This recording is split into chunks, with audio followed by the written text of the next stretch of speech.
everyone, it's Daisy here again with another story for our Storytime series.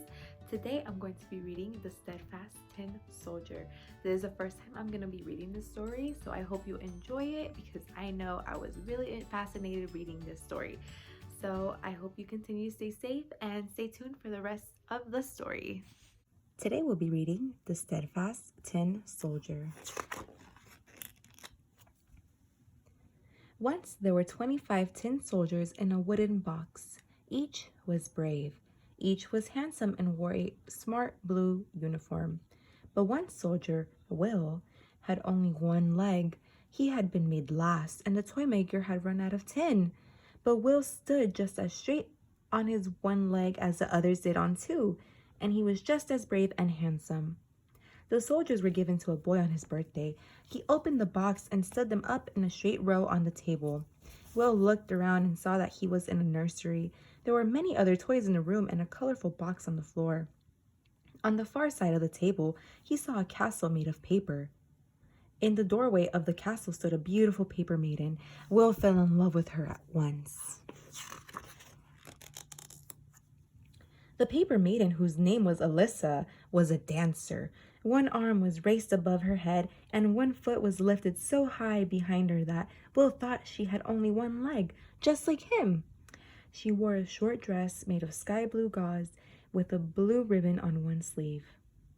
"She would make a perfect wife for me," thought Will. He gazed and gazed at the paper maid, unable to take his eyes off her.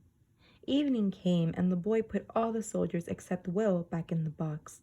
When it grew dark, the toys began to play. The tin soldier stood stiffly at attention and watched Alyssa. She stood still and looked at him out of the corner of her eye.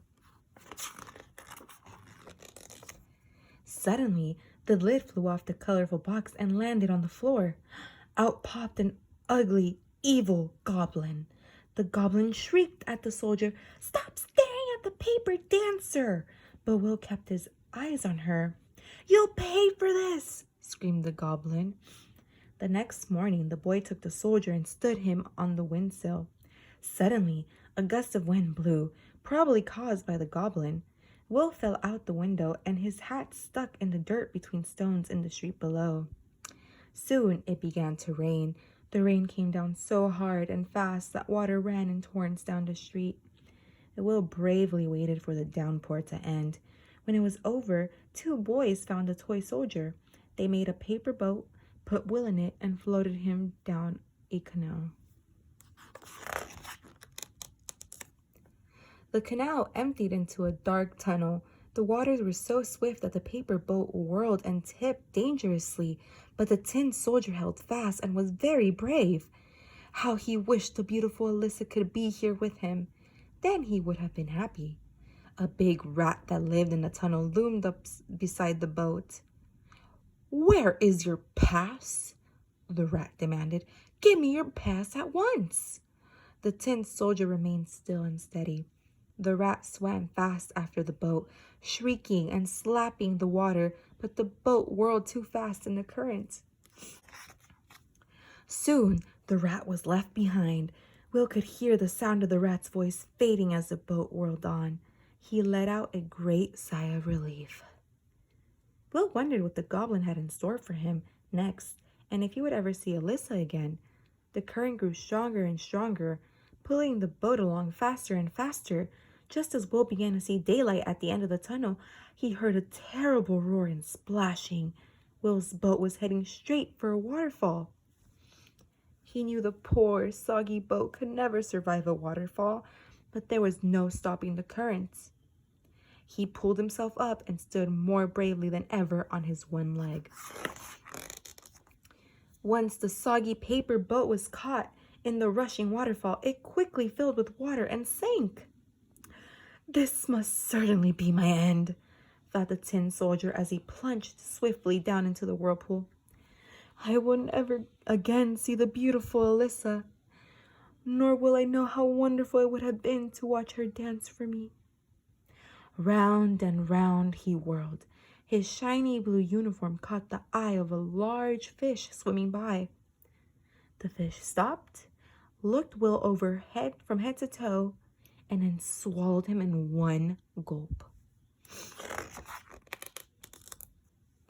It was much darker in the fish than in the tunnel, but Will held himself as straight as he could. The fish seemed to dash around frantically for a time and then lay quiet.